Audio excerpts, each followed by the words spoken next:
좋아요와 구독하기는 사랑입니다. 네, 안녕하십니까. 2019년 3월 7일 고품격 부동산 토크쇼 부동산 별별사에 오신 여러분을 환영합니다. 자, 오늘 첫 시간은요 한 주간의 부동산 이슈를 다루는 별별 이슈 한번 진행해 볼 텐데요. 오늘 소장님 헤어스타일이 단정하신 게 오늘 뭐 특별한 뭔가 계획을 준비하고 있는 것 같아요. 안 단정하니까 그냥 하시죠. 왜? 예, 오늘 바쁜 하루입니다. 아, 그래요? 예, 오늘 별별수다 녹화도 해야 되고 네. 또 오후에도 네. 준비된 일들이 많이 아, 있어서. 그래요? 예. 그렇군요. 바쁘게 살고 있는 강 소장님. 네. 얼마 전에 유튜브 방송에서 먹고 살기 힘들다. 네. 그 얘기가 아주 이슈가 되고 있어요. 아, 그래요? 네. 그래서 바쁘다니까 먹고 사는 문제가 해결이 되나 봅니다. 그러니까 뭐든 하려고 들어온 걸 거절하지 않고 네. 먹고 살기 위해서 최선의 노력을 노력하고 있습니다. 다 하고 있군요. 많이 도와주시면 좋겠습니다. 네. 자, 오늘 첫 번째 이야기는요. 집값 더 떨어진다. 매매 대신 전월세로 몰린다라는 얘기 가지고 한번 이야기 나눠보도록 하겠습니다. 자, 일단 서울 아파트의 매매는 지난달에 역대 최저치를 기록하고 있고요. 전월세는 2년 만에 가장 많은 건수가 거래되고 있습니다. 그래서 2018년 9월 달부터 이 매매 건수하고 전월세 거래 건수가 추월을 해서요. 지금 2019년 2월 기준으로 거의 매매 건수는 지수가 1,563건, 반면에 전월세는 19,633건. 어마어마한 숫자의 차이가 발생을 했는데요. 일단은 이러한 상황이 왜 발생하는 걸까요? 안 사고 버틴다? 입주 물량은 많으니까 임대는 어쨌거나 채워야 되잖아요. 매매는 안 돼도 집 새로 전화쓰니까 채워지긴 할 거 아니에요. 그렇죠. 그 물량들이 채워지면서 계약 건수들은 반영이 되면서 임대거래 숫자는 채워질 거고요. 그러니까 임대거래는 가만히 냅뒀어도 물량에 따라서 채워질 수밖에 없다. 올 1년 입주 물량이 4만 세대 가까이 되는데 실제로 올해 같은 경우는 작년 물량 넘어온 것까지 고려하면 4만 세가 넘거든요. 그렇죠. 예, 근데 사실 한 달에 19,600건이면 이거 엄청 많은 거죠, 이거는. 일단은 매매보단 많다는 거죠, 상대적으로. 예. 아무튼 많긴 많은 것 같아요. 매매 거래가 축소된 거는 매수세가 아무래도 이 떨어지는 칼날, 지금 사실 이제 떨어지고 있는 모습이 보이고 있는 건데 지금이 요거 받아서 딱 내가 다시 올라타고 갈 거냐 아니면 더 떨어질 거냐를 재는 분들이 많이 계시다 보니까 그렇죠, 관망세. 예, 아무래도 그럴 것 같아요. 그렇죠. 그래서 일단은 강 소장님 얘기하시는 것처럼 새 아파트의 입주가 워낙에 물량들이 많이 대기하고 있어서 채워지면서 전월세에 대한 비중이 거래 건수가 많이 나올 수밖에 없다. 네. 그런데 왜 사서 안 갈까요? 아무래도 이런데 가격이 더 떨어질 것 그렇죠. 같다라는 예상. 그래서 매수를 포기하고 전월세 시장으로 유입. 이런 부분도 상당 부분 영향을 미칠 것 같아요. 3월달 트래픽이 되게 중요할 것 같아요. 3월달 관심이 되게 중요할 것 같은데. 시즌이니까. 그러니까 항상 보면 작년에 3월달 난리였거든요. 1월, 2월, 3월 계속 피크치면서 작년 3월이 사실 피크였어요. 그다음에 4월에 훅 꺼졌거든요. 근데 올해 3월의 향방이 되게 중요할 것 같은데 이미 3월 시작했잖아요. 그렇죠. 벌써 이제 일주일 지났는데 그러니까 2월달 제가 부동산 카페 2월달 트래픽을 지난주에 봤고요. 그다음에 이제 좀 비교해서 봤는데 생각보다 되게 낮아요. 그러니까 별로 좋지 않아요. 그래서 그러니까 이게 바닥에서 다지면서 다시 올라갈 거냐. 올라가면 일단 심리 자체가 일단 하방은 다졌으니까 살 타이밍이야 사람들이 생각하면서 추가적으로 들어올 수 있을 텐데 지금 트래픽이나 이런 거 봐서는 거래량도 지금 매매 거래량도 엄청 안 좋잖아요. 그렇죠. 그 얘기는 아직까지 이게 좀 생각보다 별로 이게 바닥 다지고 올라가는 모양새로는 안 보이는 거예요. 3월 달에 만약에 여전히 지지부진한 상태로 주저앉는 모습을 보이면 조금 힘들어질 수도 있을 것 같아요. 그렇다.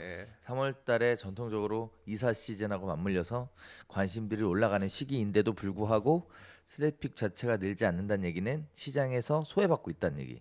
그러니까 매수층들이 관심을 별로 안 두고 그냥 좀 이제 관망세가 짙어지면서 수요가 이제 어떤 부분들이 문제가 생기기 시작하냐면 3월달, 4월, 5월 지나면서 사실 이슈 될 만한 게 없잖아요.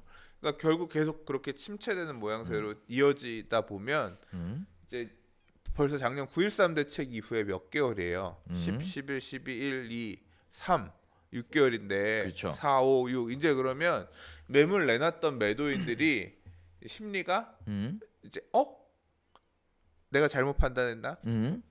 가격이 내가 내놨던 금액보다 낮췄는데도 안 나가는데 더 늘어지네. 이제 금융비용 많이 느끼는 분들 이런 분들 중에서 네. 투매가 나올 수 있는 이제 그런 가능성도 있는 거죠. 투매까지 네, 던지는 거. 좀 싸게 금매로 던지는 사람들이 물건들이 예. 3월인데 벌써? 그러니까 3월달의 움직임이 그 이후의 시장에 어떤 바로미터가 돼줄 것 같아요. 3월달의 영향을 좀 보면서. 예. 근데 한편으로는 네. 전월세 거래 건수는 계속 늘어나고 있잖아요. 네. 전월세의 수요자들의 트래픽도 감안을 한다 그러면 실제 전월세 구하시는 분들은 트래픽이 없어요. 없어요. 전월세 이 동네 살기 좋아요. 전세 보기 위해서 뭐 커뮤니티라든가 이런 곳에 막 찾아보고 그런 경우는 많지 않아요. 그래요. 전월세라고 하는 거는 사실 뭐 학교 어디 가느냐, 뭐 마트 뭐 이런 거는 사실 어느 정도 학교 이런 거 정도 뭐 학원 어디 그 정도 그러니까 생활 정보는 사실 주로 맘카페에서 맘카페라든가 이런 데 쪽에서 거의 소비가 되고요. 나머지 부분은 사실 이 아파트가 살기 좋은지 저 아파트가 살기 좋은지 가서 전망이 좋은지 막혀 있는지 답답한지는 가서 물건 몇 개 보면서 해결할 문제이기 때문에 네. 전월세하고는 시장 자체가 다르다. 큰 영향이 없습니다. 네. 그렇군요. 혹시 얘기 나올까봐 미리 말씀드렸는데 역시 현명한 답변을 해주셔서 일단 부동산 스터디 카페는 매매 위주의 카페다 이렇게 볼 수 있을 것 같습니다. 매수하려는 분들, 매도하려는 분들의 촉각이 날이 서 있는. 그러니까 맨날 싸우죠. 그렇군요. 이 재산상의 어떤 이거와 연관이 돼 있으니까. 자 그러면 매매 가격은 떨어지고 있다. 뭐 거래가 없으니까 지역마다 좀 차등화돼서 나타나고 있는 것 같아요. 그래요? 예. 전월세는요? 전월세는 물량이 많은 지역들 같은 경우는 좀 떨어지는 모양새가 있는 것 같고 전월세도 별로 변동 없다는 데들도 또 많이 있어요. 변동 없다는 얘기도 많이 있고 지역마다 그것도 좀 달라요. 물량이 많은 지역들은 출렁하는데 또 출렁 꺾이고 나서는 또 다시 제자리 회복해 가는 데도 있고 지역마다 국지적으로 굉장히 큰 차이점들을 보여주고 있는 것 같습니다. 네. 자 아무튼 지금 현재 뭐 여러 가지 시장 동향에 대해서 이야기를 나누고 있는데요. 일단 매매는 위축된 반면 전월세는 활발하게 거래되는 것처럼 현재 보인다라는 점. 그리고 이런 부분들이 활발하게 거래되는 것도 아니야. 왜? 그러니까 이게 지금 아까 얘기했던 건 전체 상대적으로 숫자가 많다는 얘기인 거고 전월세도 안 빠지는 지역도 신규 입주가 많다 보니까 입주 물량 때문에 그 주변의 기축들은 또 안 좋아요. 그래요? 물건 안 나가서 임대 잘 안 빠지는 그런 데들도 있고 이것도 다 그런 것 같아요. 그래서 지금 사실 두 번째 얘기로 넘어가기 전에 사실 마무리를 좀 지으려고 뭘 마무리를 질 거냐면 이렇게 거래량이 그렇다라고 해도 가격에 대한 부분들은 약간 좀 지역마다 좀 다르죠. 특히 강남권 같은 경우에도 지금 보면 전월세 가격이 서울 서초구 같은 경우에는 큰 하락의 느낌이 없어요. 없고 방배동 튼튼하구나. 잘 나가 여기는.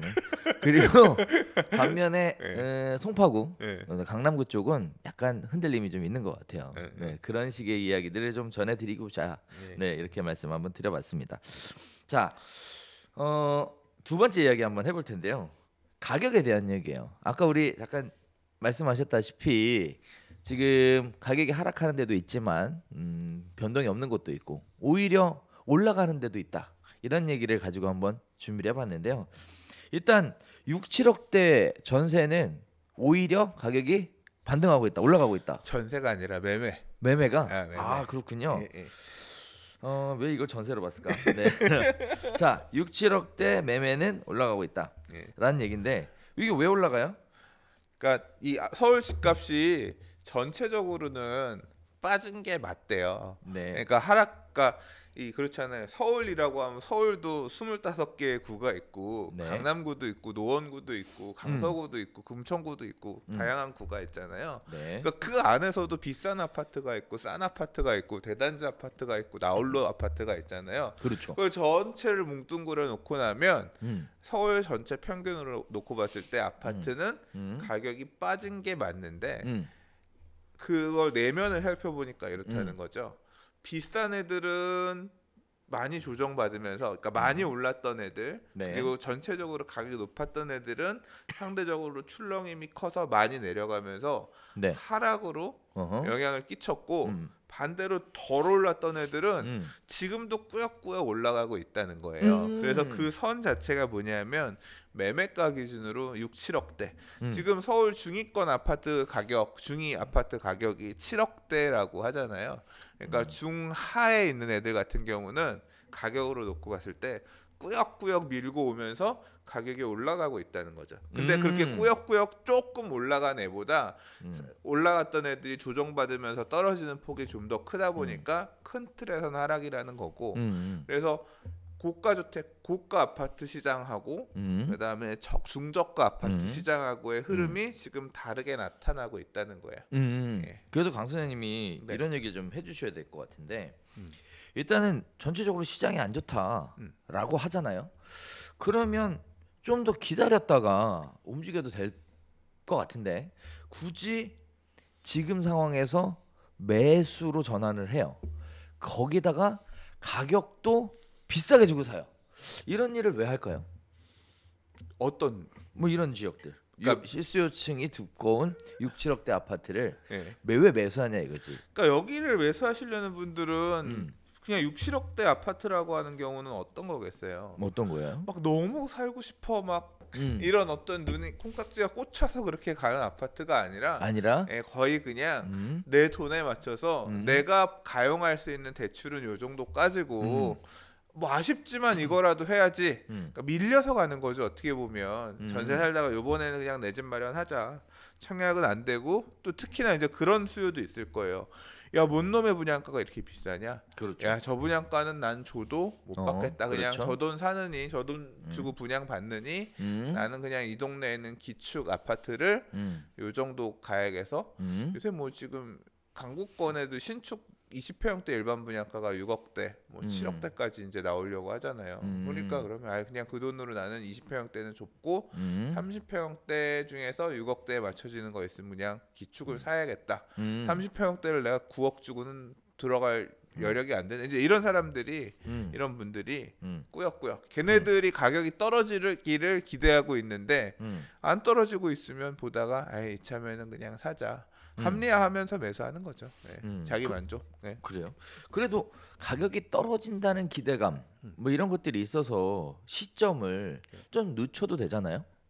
그런데 움직인 뭐 어떤 특별한 이유가 있을까요? 그냥 그거는 기다린다고 크게 달라질 지금 것 같지 매수하는 않다? 사람들이 아까 우리 아파트 매매 거래량 보셨으면 아시겠지만 작년 9.13 대책 나오던 시절에 13,000건이던 매매가 12,000건이던 매매가 1,000몇백 개로 줄었잖아요. 그렇죠. 그러니까 그렇게 거래되는 몇 개가 이 가격이란 거예요. 그러니까 매수자들도 막 지금 미친 듯이 사야지 떨어질 거야. 이제 떨어지는 거 끝나고 오를 거야라고 사는 게 아니라 지금 이 상황에서 그냥 더 떨어지지는 않을 것 같다라고 고민하신 분들이 선택을 그렇게 하시는 거예요. 예. 그렇군요. 그러니까 일부가 그런 거지 대세가 중위권 중하위권 아파트들은 앞으로도 계속 올라갈 거니까 사야지 막 지금이라도 가서 사야 되라고 막 몰려가서 사고 있는 게 아니라 대다수의 사람들은 여전히 더 떨어질 것들을 기대하면서 매수 타이밍을 고려하고 계신 상황인 거지만 이렇게 그 고가 주택들은 좀 가격이 출렁이는 걸 받아주면서 거래가 되는 상황인 거고 중하위권 아파트들 같은 경우는 조금씩 그래도 그렇게 떨어지지 않은 상태에서 살짝 올라간 상황에서 거래들이 이루어지고 있는 게 현재의 모습이다. 뭐 그렇게 정리할 수 있을 것 같아요. 그럼 결국은 이렇게도 볼 수 있겠네요. 내가 지금 이러한 상황에도 매수를 한다는 얘기는 더 떨어질 가능성이 없다라고 보이는 특정 지역, 특정 아파트, 특정 주택이 기준이 될 수 있겠다. 네. 그렇죠. 이제 그런 포지션이 6, 7억대라는 그렇죠. 아파트 가격으로 듣고. 근데 한편으로 또 이런 생각도 들어요.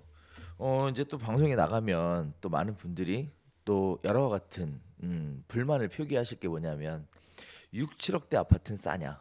비싸다. 또 이 얘기가 또 알 것 같은데. 비싸요. 그렇죠. 네. 그럼 비싼데도 사는 거네. 그거는 다 가격이라고 하는 거는 네. 그 가게에 따라서 네. 감내할 수 있는 그 기준이 다 다른 거죠. 네.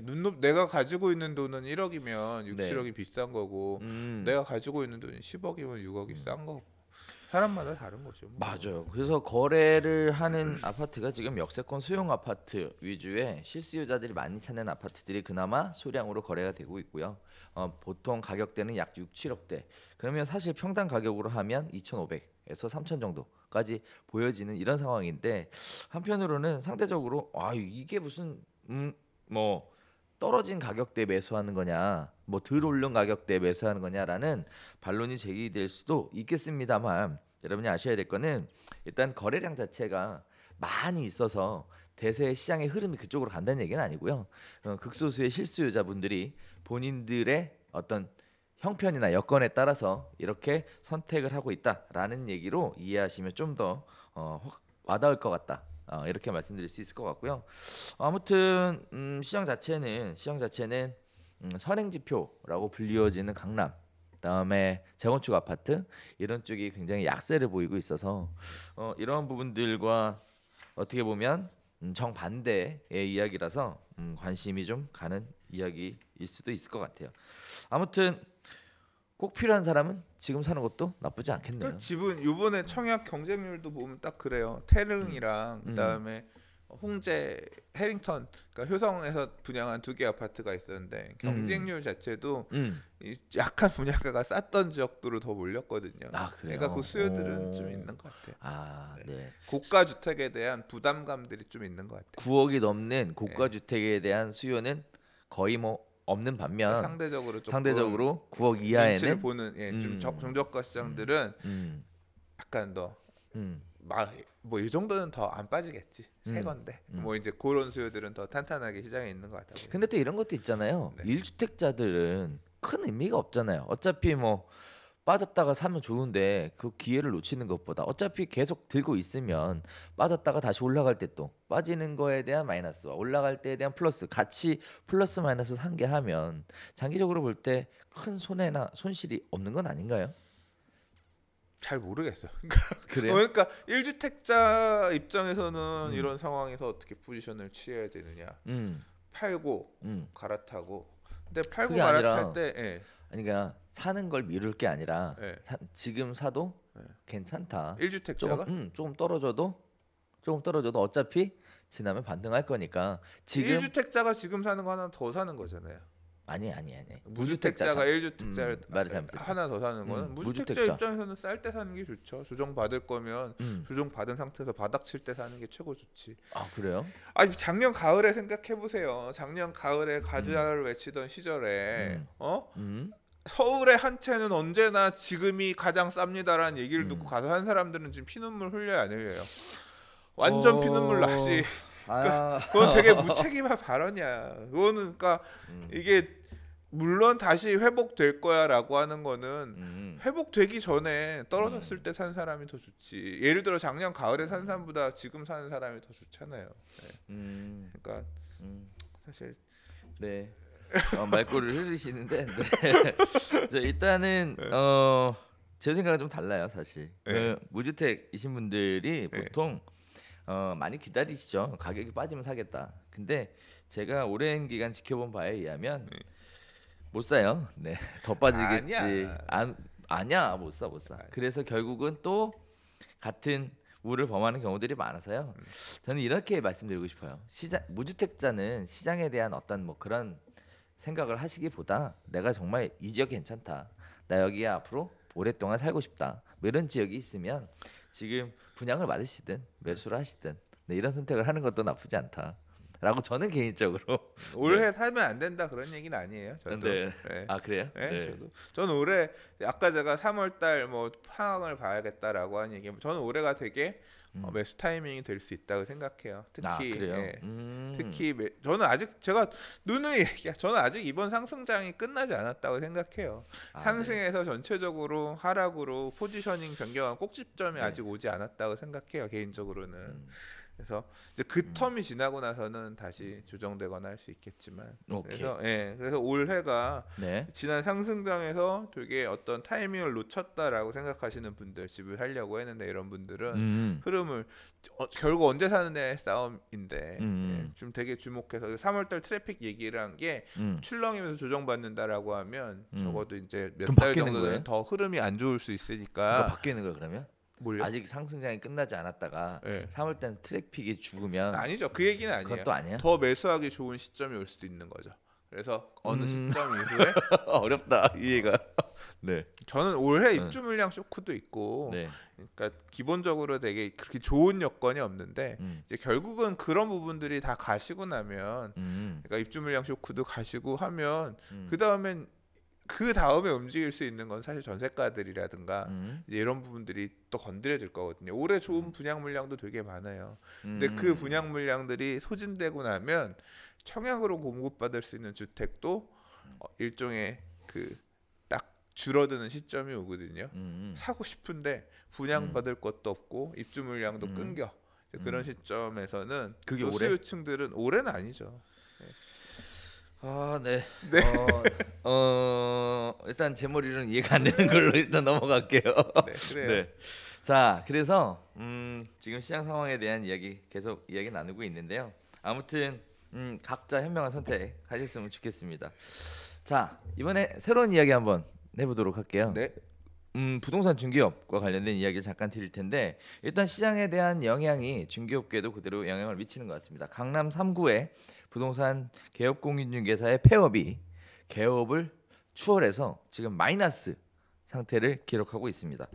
자, 지금 보면요. 2018년 12월 기준으로 개업은 407건, 폐업은 440건, 즉 마이너스 33건의 폐업이 늘어나고 있는데요.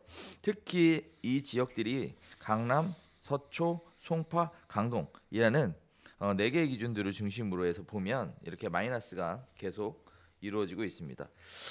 보통 강남 3구라고 불리는 지역들은요. 아무래도 중개보수가 좀 비싸잖아요. 가격이 비싸다 보니까 중개보수가 통상 거래 가격 곱하기 중개보수 요율 이렇게 계산이 되다 보니까 상대적으로 중개보수가 비싼 반면 중개보수가 굉장히 오픈을 많이 하고 싶어 하죠. 그래서 숫자가 지속적으로 늘어나기도 하고 또 경쟁도 엄청나게 치열한 시장이 바로 이 시장인데 이 시장에 부동산 중개업소가 줄어들고 있다. 결국은 시장 자체가 안 좋고 거래가 되지 않으니까 폐업을 결정하시는 중개사들이 많이 늘어나는 것 같은데 이렇게 폐업하면 이제 뭐 먹고 살아야 되나요, 사장님? 그러니까 폐업을 하는 이유는 첫 번째는 이 강남 쪽에 그러니까 주택가 정비 사업이 예정되어 있는 재개발 재건축 사업이 예정되어 있는 곳 같은 경우는 이제 지금 사실 재건축 아파트 조합 설립 인가 난 곳은 조합원지 양도 금지 규정 때문에 사고 팔고가 제한되는 곳들이 많잖아요. 그렇죠. 중개업소가 할 게 없어요. 뭐 건축 재건축하고 있는데 그러니까 임대 갖고는 먹고 살기 되게 어렵고 임대 중개 갖고 먹고 살기 어렵고 그러니까 파이가 줄어드니까 결국 살 길을 찾아서 폐업을 선택하는 어떤 중개사의 숫자가 많을 수밖에 없고요. 재건축 아파트들이 많은 지역이기도 하니까요. 그 영향도 있는 것 같고 뭐 이제 그리고 또 강남이 중개업소 숫자가 많잖아요. 많은 것도 원인인 것 같아요. 그래서 중개보수가 크기는 하지만 워낙 치열하잖아요. 그렇죠. 경쟁 자체가. 방배동 여기도 지금 부동산이 몇 개예요. 세대 말이에요. 수 대비 부동산 개수는 이 정도 개수가 강북의 아파트에서는 소화가 안 돼요. 그러니까 이 많은 숫자가 먹고 살 수가 없어. 강북에는. 그러니까 자생적으로 이제 부동산들이 없어지면서 개수가 이제 적어도 먹고 살 만한 개수 수준으로 이것도 거의 시장인 것 같아요. 생태계가 이렇게 바뀌거든요. 예, 이제 그런 영향인 것 같습니다. 이 강남이 지금 개폐업이 이렇게 많이 되는 이유는 그러니까 개업은 신규 입주하는 아파트들도 있고 그러면 이제 여기 아파트 새로 생길 거니까 가야지라고 해서 늘어나는 것도 있을 거지만 전체적으로 폐업하는 숫자가 시장이 힘들어지니까 더 많은 상황인 것 같고 어떻게 하면 먹고 살 수 있느냐 알려주세요. 저도 좀. 뭐야? 또 이례적인 건 뭐냐면은 공인중개사 합격자가 있었잖아요. 작년에 발표가 됐어요. 그러면 이제 실무 교육이라는 걸 받고 개업 시장으로 뛰어드는 중개사들로 인해서 통상적으로 1월, 12월 되면 개업하는 중개업소가 늘어나기 마련인데 창업을 안 하신대. 요새. 저는 이제 얼마 전에 네오비 TV에 올려주신 거 봤죠. 아 그랬어요? 또 뭘 또 올라갔어요? 창업하면 지금 안 된다고. 고영준 대표님이 영상 찍었잖아요. 네. 그렇게 안 돼 있어요. 아 그래요?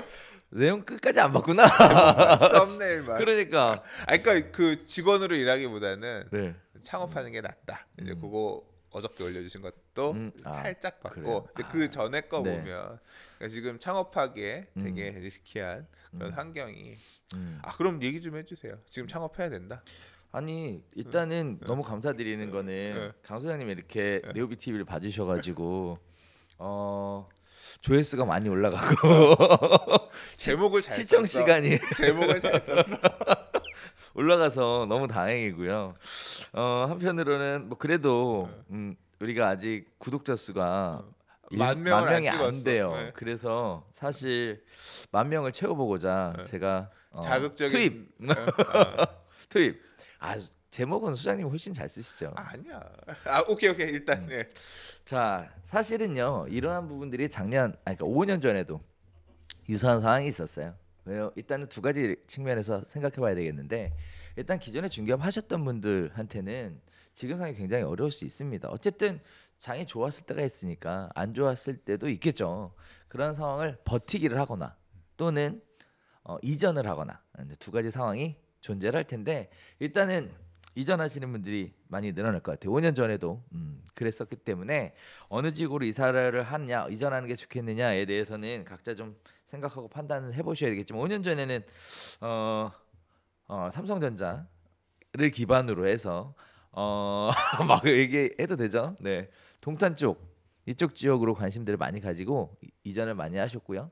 그 다음에 행정복합도시 세종시 관련해서 전국에서 또 중개하시는 분들이 몰려가시고 일이 많이 생길 지역들로 옮겨가는 중개업자분들이 많이 계셨네요. 그렇죠. 네. 그래서 실제 보면 아무것도 모르는 초보자들이 동탄이나 어떤 그 세종시에 오픈하셨던 분들보다 경험을 이미 해보셨던 분들이 상당히 많이 한번 제대로 먹어보자.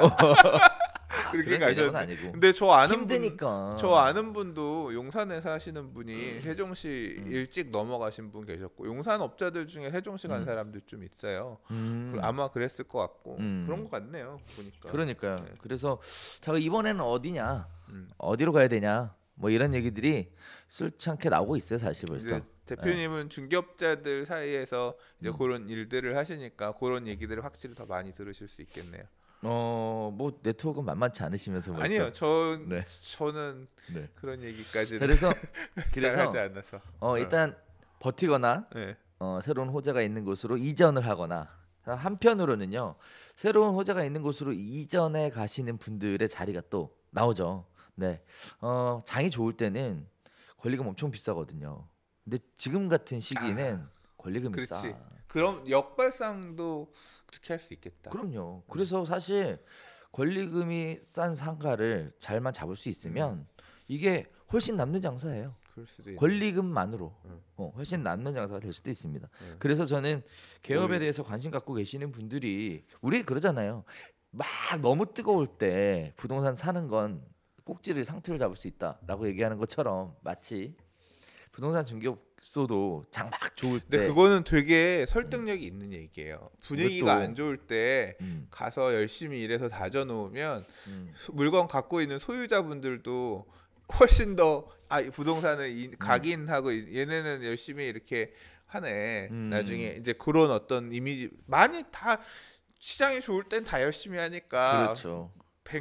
부동산 50개 중에 하나 생각도 안 나는데 안 좋을 때는 뭐 열심히 하는 20개 중에 하나 또는 10개 중에 하나 이런 식으로 줄어들게 되면 더 눈도장 찍을 수도 있을 거고 또 이제 그렇게 다져놓은 게 시장 좋아지는 시점이 오면 또 돌아올 수도 있다. 그리고 말씀하신 것처럼 권리금 적을 때 좋은 자리를 치고 들어갈 수 있는 부동산 투자랑 거의 똑같네. 그렇죠. 부동산 투자도 결국 안 좋은 시절에 좋은 물건들 골라서 사서 좋은 시절에 파는 게 어떤 기본이라고 하면 또 그렇게 생각할 수도 있겠네요. 그럼요. 권리금에 투자한다 이렇게 봐도 될 것 같습니다. 또 너무 다행이었던 건 뭐냐면 상가임대차보호법 개정이 됐잖아요. 그래서 임차인의 권리금 회수 기회에 대한 보호가 있어서 예전처럼 임대인들의 횡포에 의해서 쫓겨나는 일들은 발생할 수 없기 때문에 이런 부분들도 굉장히 유익하게 작용하는 것 같습니다. 자, 그래서 시장의 상황에 따라 부동산 중개업소의 폐업률이 증가하고 있다라는 부분, 이런 부분들이 계속 된다라는 얘기는 결국 시장 상황이 앞으로 더 어려워질 것으로 보고 있다라고 개업 공인중개사들도 그렇게 생각하고 있다, 이렇게 생각해 보시면 좋을 것 같습니다. 자, 이번에는 또 새로운 얘기 하나 해보려고 하는데 요새 뜨거운 논란이 되고 있는 얘기입니다.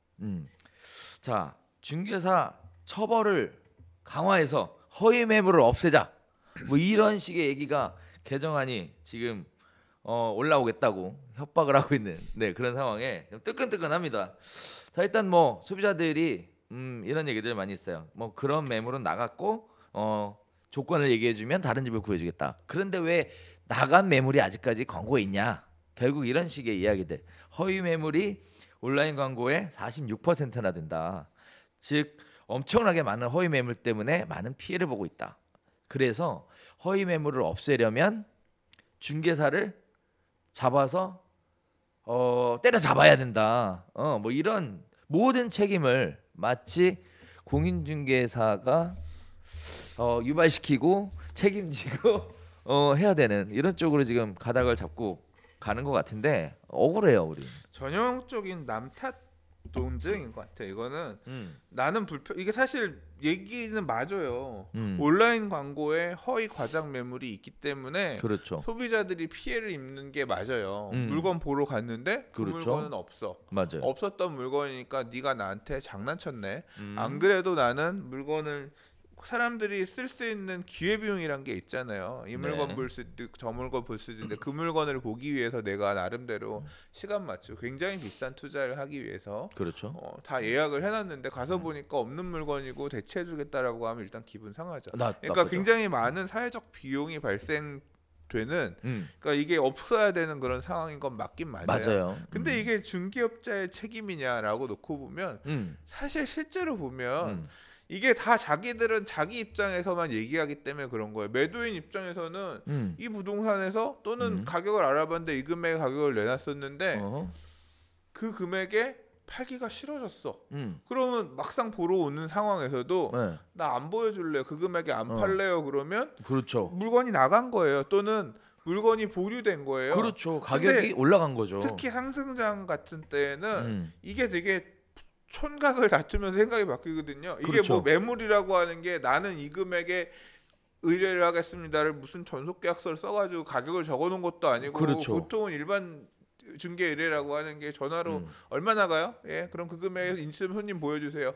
가격은 얼마요? 그러면 딱 얼마 찍어서 얘기하는 게 아니라 대충 그 정도 전후 뭐 또는 그렇죠. 얼마까지 시세대로 뭐 이런 식으로잖아. 그러니까 이게 되게 원래 모호하단 말이에요. 그렇죠. 생각도 쉽게 바뀌고 그리고 가격이 물건이 팔렸으면 다이렉트로 바로 그때 얘기해 주면 좋은데 물건도 예를 들어 20개 부동산에 내놓을 수도 있고 10개 부동산에 그렇죠. 내놓을 수도 있잖아요. 내놨는데 10개 부동산이 다 접수해서 물건 들고 있다가 계약금, 가계약금 다른 쪽에서 들어왔어.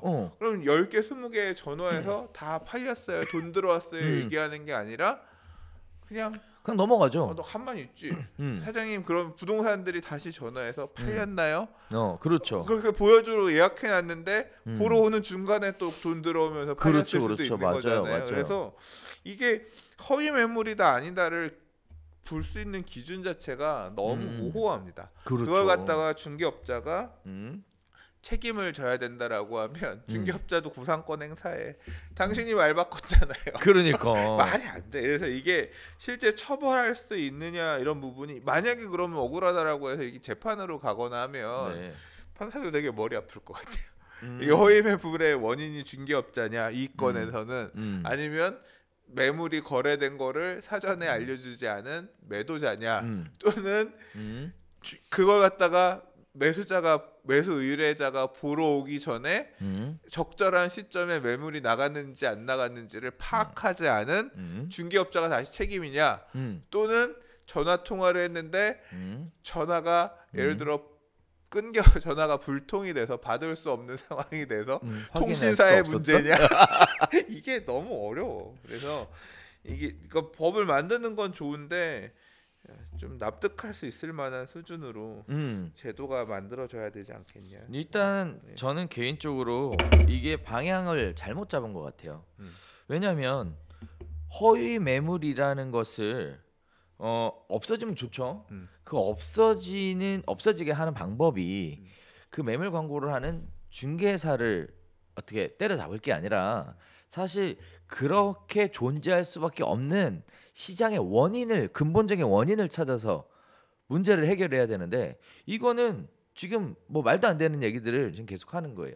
이러니까 이제 탁상 공론 얘기 나오는 건데 일단은 세 가지 크게 이야기들이 나오고 있어요. 첫 번째, 어디까지 정보를 공개할 거냐라는 부분이에요. 어디까지? 그럼 예를 들어 지금도 하고 있다 무슨 뭐 여러 가지 얘기들 나오는데 사실 주소에 대해서 다 오픈하고 또 매물에 대해서 다 오픈하고 이렇게 되면 그 정보 즉 그 빅데이터죠. 그 빅데이터가 어디로 갈까요? 이거에 대해서 쌓아가고 있는 어떤 기업이 있을 거 아니에요? 이런 기업들에게 특혜 논란 생각하셔야 됩니다. 이거. 두 번째는요. 말씀하시는 건 첫 번째 얘기는 그거예요. 예를 들어 제가 공인중개업소를 통해서 네. 몇 동 몇 호를 얼마에 전세를 놔주세요라고 얘기를 하면 이게 이제 중개업자가 그 해당 중개 매물 서비스에다 가가지고 몇 동 몇 호 얼마 그리고 소유자 연락처 그렇죠. 가잖아요. 그러면 사실 그 업체는 누가 몇 동 몇 호를 갖고 있고 연락처는 얼마다라는 거를 기본적으로 DB를 갖게 되는 거죠. 그렇죠. 그러니까 그거는 사실 영업 자체는 중개업자가 했지만 그렇죠. 그 DB는 우리는 검수를 해야 되는 입장이니까 그 DB를 다 갖출 수 있고 사실 이게 중개업자 입장에서 겁나는 건 그거죠. 법이 풀리잖아. 그러면 굳이 중개업자 필요 없지. 이미 DB가 다 확보되어 있으니까. 그렇죠. 몇 동 몇 호 소유하고 계시죠. 그러니까요. 이거 바로 직접 중개를 만약에 서비스가 해버리게 되면 그럼요. 중개업자는 할 일이 없어지지. 물론 이제 개인정보 보호 이런 측면에서 그 자료들을 어느 범위까지 보유할 수 있는지 이런 거는 또 좀 따져봐야 돼. 거기 업체에서도 어느 시점 이후 파기하는지 이런 것들은 확인해 봐야겠지만 일단은 업체 조사 한번 해야 될 것 같아요. 네. 그 부분을 얘기하신 거예요. 일단 네이버부터 전면 조사를 벌려야 될 것 같습니다. 이미 갖고 있잖아요. 과연 제 시각대로 활용을 하고 있으며 보관 기간이 지난 후에 정확하게 폐기되고 있는가 그렇게 안 할 거예요.에 대해서 확인을 해봐야 될 것 같아요. 일단 네이버가 직접 하는 게 아니고 네이버는 대행이고 하기 때문에 네이버는 이런 거 되게 근데 어쨌든 사람들은 네이버 가서 보니까 일선의 가장 큰 책임은 네이버가 져야죠. 그러니까 밑에 있는 하위에 있는 지금 뭐 몇 개 그 광고 대행사들 있잖아요. 그럼요. 그런 뭐 부동산 뱅크니 뭐 114니 이런 데들이 아마 그렇고 관리는 하는 걸로 알고 있어요. 그러니까 그래도 사람들은 뱅크를 보고 가는 게 아니라 네이버를 보고 가는 거니까. 그러니까 개인 정보를 들고 있는 데는 그런 업체일 거란 얘기인 거죠. 제 얘기는. 그래서 두 번째는요. 왜 이걸 가지고 공인중개사에게 처벌을 해야 되냐라는 제재에 대한 문제예요. 이게 사실 아까 얘기했다시피 집주인 소유자 이 사람들의 말 바꾸기, 변심 내지는 이 사람들이 어떤 시장을 떠보기 위해서 하는 어떤 낚시질, 그 다음에 부녀의 담합, 뭐 이런 다양한 변수들이 있는데 왜 늘 의리인 개업 공인중개사들에게 이러한 책임을 또 떠넘기려고 하는지 잘 모르겠다라는 얘기고요.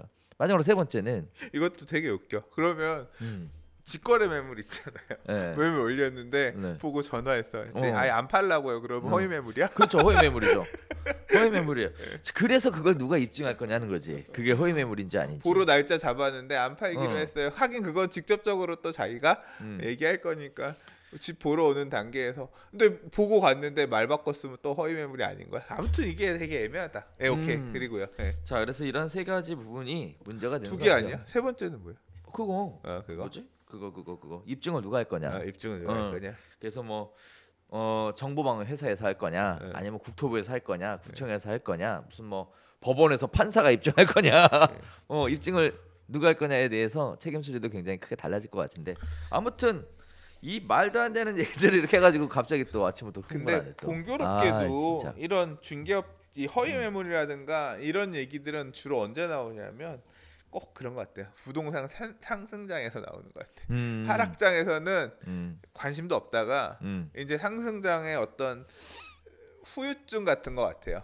집 보러 가는데 물건 없다 그러고 집 보러 가는데 물건 나갔다 그러고 이제 그런 부분들이 조금 막 많이 도드라지게 드러나면서 그 뒤에 이렇게 논의가 되는 것 같아요. 근데 사실 중개업자 분들 중에 악의적인 분들도 많이 계세요. 반성해야 돼. 이게 그렇다니까 일부러 소위 말하는 가라매물 올려가지고 전화 매수자 받으려고 아예 딱 대놓고 그런 식으로 중개업소 작업하는 사장님들 계시잖아요. 있죠. 네. 반성해 그런 않죠. 분들 때문에 사실 시장 자체가 이런 어떤 사회적 비용을 감내하게 되는 거예요. 그렇죠. 자기 혼자 돈 벌자고. 그렇죠. 반성해야 돼. 그래서 근본적인 원인이 치유가 돼야 되는데요.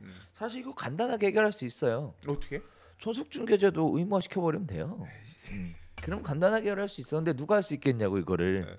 그러면 허위 매물 다 사라지거든요. 근데 전속중개 제도를 의무화한다는 얘기는 그거는 왜 또 하면 되지. 안 될 게 뭐가 있어. 이거는 이제 그렇게 되면 전형적으로 유리한 사람 생기고 불리한 사람 그거야말로 저는 시장 파괴할 거라고 봅니다. 말도 안 돼. 전속중개하면 전속중개제도 유지하면 뭘로 하겠어요? 내가 볼 때는 수수료 쳐내면서 전속중개 받아낸 중개업자들 나옵니다. 저희한테는 주시면 수수료 무조건 빵원이니까 전속중개 저희 주세요. 라는 식으로 아마 접근하면서 중개업자분들 자기 목 쪼을 겁니다. 저는 말도 그렇군요. 안 돼. 그러면은 사실 말이 되는데. 시장 사람들은 그렇게 선하지 않아. 시장은 그렇게 선하지 않아. 꼭 그 나만 살겠다는 사람들이 그 변화하는 상황에서 나온다니까. 안 돼. 그렇죠. 맞아요. 그것도 뭐 전속을 일단 받자라는 수수료 빵원. 그리고 자기가 놓고 그냥 파는 거야. 상승장에서 무조건 팔 수 있잖아. 그러면 사실 이렇게 되면요 안 되는 게 아니고. 중개보수가 매수인에게 100% 전가가 되죠.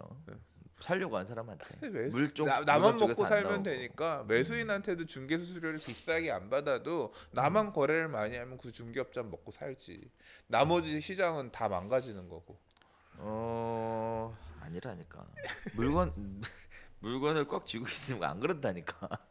자, 이런 부분들에 대한 얘기가 있어요. 그래서 개인적으로는 근본적인 원인을 해소하는 게 좋을 것 같아요. 제일 중요한 게 나오는 게 결국은 확인 안 되는 것들이잖아요.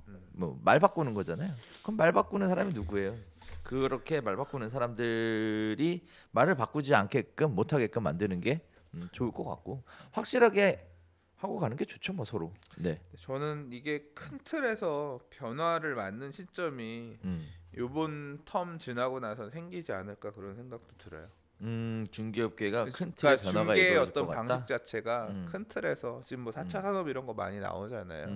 그러니까 좀 큰 틀에서 그런 거 있잖아요. 예를 들자면 이런 거. 그 강남에 무슨 땡땡닷컴 뭐 이런 데 같은 경우는 보면 그런 오히려 중개업자가 매물을 개인한테 안 받고 그렇죠. 회사를 통해서 받는 그렇죠. 그러니까 매물을 그 회사 쪽에 뭐 회비를 내고 들어가면 그 사무실의 임대 정보들 이런 것들을 주고 임대인한테 직접 전화해서 중개하세요 이런 식으로 해서 그렇죠. 매물을 수집해주는 서비스들 그렇죠. 이제 이런 것들이 있잖아요. 있죠. 이제 그런 형태로 바뀔 수도 있을 것 같아요. 그러니까 큰 틀에서 많은 변화가 생길 수 사실 저는 이 중개업이 이 좀 되게 많은 불필요한 사회적 비용을 부담하고 있다고 생각하거든요. 예를 들어 신규 입주 아파트 같은 경우 보면 네. 매도자 한 명을 접촉하기 위해서 임대인 한 명을 접촉하기 위해서 그 동네 부동산이 100개면 100개가 연락을 해요. 그렇죠. 100번의 휴대폰 사용료가 나와요. 망 사용료가 나와요. 물건이 있는지 확인하기 위해서 수시로 네. 그 몇 배가 되는 전화 통화들을 하잖아요. 사실 그 선을 깔끔하게 정리를 해주면 네. 100개의 부동산이 중개를 한다고 하더라도 네. 100번 통화하면서 물건 살아있는지 죽어있는지 확인 안 해도 되잖아요. 그렇죠. 이제 그런 사회적 비용이 되게 크거든요. 전통적인 주먹구식인 방식대로 계속 지금 가고 있기 때문에 이런 부분들이 좀 큰 틀에서 정비될 수 있을 만한 어떤 서비스들이라든가 네. 이런 게 나오면 그러니까 이게 그러는 과정에서 중개업자 분들도 중개를 할 수 있을 만한, 그러니까 이런 어떤 도태되지 않고 같이 상생할 수 있을 만한 그런 새로운 개념의 어떤 새로운 일종의 비즈니스 모델이네. 모델, 예, 그런 것들의 도입이 필요하다고 생각하고요. 뭐 나오지 않겠어요? 저는 나올 거라고 생각해요. 그렇죠. 네. 자, 이러한 부분들을 가지고 이야기를 나눠야 될 부분이지. 사실 허위 매물 광고에서 뭐 자격정지, 업무정지, 뭐 개설 등록 취소의 과태료 뭐 이런 얘기들을 하는 건 조금 이치에 맞지 않는 그런 방식의 접근은 방법인 것 같습니다. 불쾌함만 유발할 거라고 생각합니다. 그렇죠. 서로. 네. 자, 오늘은 이제 크게 다양한 시장에 관련된 이야기와 부동산 중개업과 관련된 이야기 가지고 이야기 한번 나눠봤는데요. 소장님이랑 이런 얘기하면 항상 재밌는 것 같아요. 의견이 일치를 안 하잖아. 자, 각자의 생각은 각자 입장에 따라 다를 수 있습니다. 서로 다르다라는 걸 인정해 주는 게 이 사회가 좀 더 성숙해가는 사회가 되는 것 같습니다. 아무튼 그래서 너무 좋았고요. 저희는 다음 주에 또 새로운 소식 가지고 다시 찾아뵙도록 하겠습니다. 감사합니다.